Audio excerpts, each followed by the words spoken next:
तारीख कहती है 14 साल में 28 ईदों पे बेटियां फकत ये जुमला कह के रोती थीं, बाबा कभी तो घर आओगे।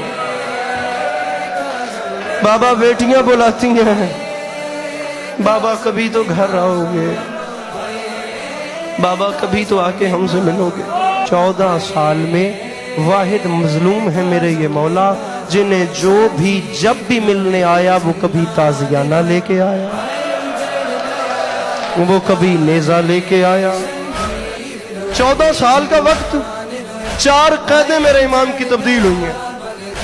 अब ये जो आखिरी कैद थी, ये कैद ऐसी थी कि जो कमरा जिंदान था, इन जालिमों ने उस कमरे में मेरे मजलूम इमाम को नहीं रखा। उस कमरे के बीच में इन्होंने छोटा सा गड्ढे नुमा एक कुआं खुदवाया।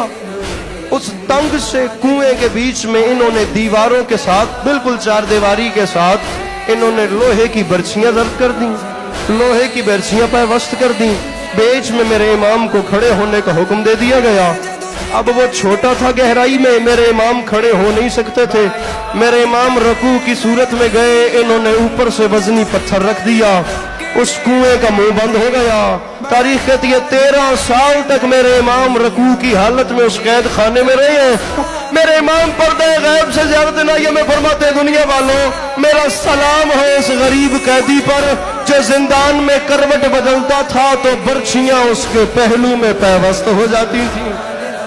अब उस कुएं के ऊपर जो कमरा था उसमें एक रोशन था, उसमें एक रोशनदान था, उसमें एक खिड़की थी, उसमें एक रोशनदान नुमा एक रोशन, कुछ सलाखें लगी हुई थी।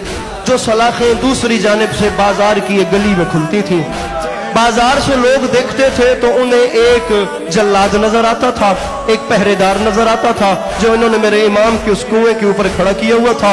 वो जल्लाद बस उस कमरे में होता था। किसी को नहीं पता था कि इस जल्लाद के साथ इस कमरे के तहखाने में नीचे कोई कैदी भी कैद किया हुआ है। दुनिया वालों को, वहां के रहने वालों को, बगदाद वालों को सिर्फ वो जल्लाद नजर आता था। एक दिन बाजार से एक मोमिन गुजर रहा था, उस मोमिन का नाम था अयूब। उस मोमिन अयूब ने देखा उस खिड़की के अंदर वो जल्लाद ज़ारो कतार रो रहा था। ये आखिर अली का चाहने वाला था, इसका दिल जरा नाजुक था। ये चलता चलता उस रोजन, उस खिड़की, उस रोशनदान के करीब गया। इसने उन सलाखों को थामा।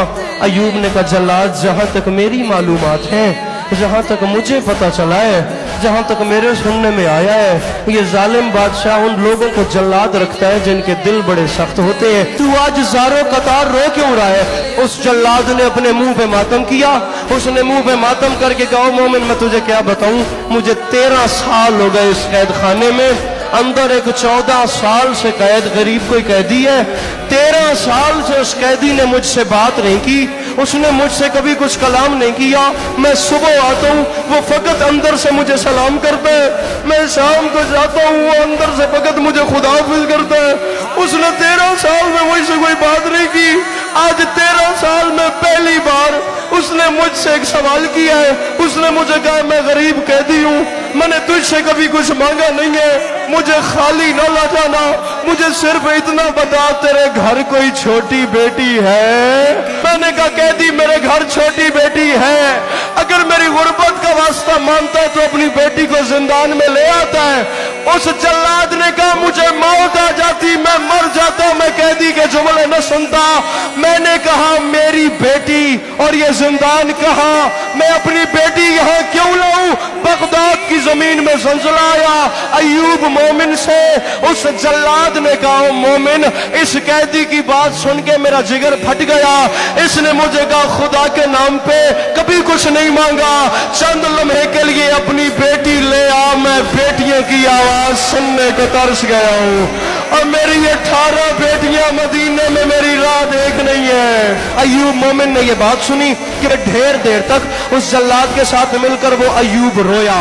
उसके बाद अयूब ने कहा, मेरे पास पैसा बहुत है, मेरा कारोबार संवर गया, मैं यहाँ आया था तिजारत के सिलसिले में, मेरे दिन अच्छे आ गए हैं, मैं जैसे तैसे करके हुकूमत को जितने पैसे दे करना मैं इस कैदी को रिहा करवाऊंगा। तू इस कैदी से कहे मेरे हक में एक छोटी सी दुआ तो करे। उस जल्लाद نے کہا بتا تو قیدی کی رہا کروانے کی ضمانت دے، میں قیدی سے دعا قبول کروانے کی ضمانت دیتا ہوں، میں جانتا ہوں میں نے 13 سال میں اس کی زبان سے تسبیح کے علاوہ کوئی لفظ نہیں سنے، بتا دعا کیا ہے؟ ایوب نے کہا اس قیدی سے کہے کسی طریقے اللہ مجھے مدینے پہنچائے، وہاں میرے امام موسیٰ کاظم رہتے ہیں، میں چاہتا ہوں میں اپنے امام کی زیارت کروں۔ چیخ نکلی میرے قیدی امام کی اور رو کے فرماتے ایوب میں وعدہ کرتا ہوں تجھے تیرے امام موسیٰ کاظم کی زیارت ہوگی۔ ایوب کل صبح اسی زندان کے دروازے پہ ایک میلا کفن لے آنا، کہیں ایسا نہ ہو تیرے کفن لانے سے کسی غریب کا کام چل جائے۔ ایوب گیا، کچھ دیر کے بعد ایک بہت بڑا جلاد آیا، اس نے پہلے پہرے دار کو بادشاہ کا خط پڑھوایا، خط میں لکھا ہوا تھا کہ اس جلاد کے لیے اس کنویں کے اوپر سے پتھر ہٹا اور اسے موسیٰ کاظم دکھا۔ پتھر ہٹایا گیا، وہ پہرے دار کہتے ہیں اس بڑے جلاد کے ہاتھ میں لوہے کا تازیانہ تھا، اس نے 7ویں امام کی پشت پہ تازیانے برسانے شروع کیے۔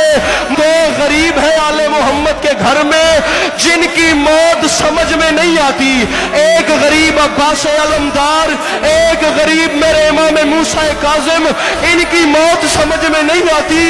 عباس کے پاس تڑپنے کے لیے جسم نہیں تھا، موسیٰ کاظم کے پاس تڑپنے کے لیے جگہ نہیں تھی۔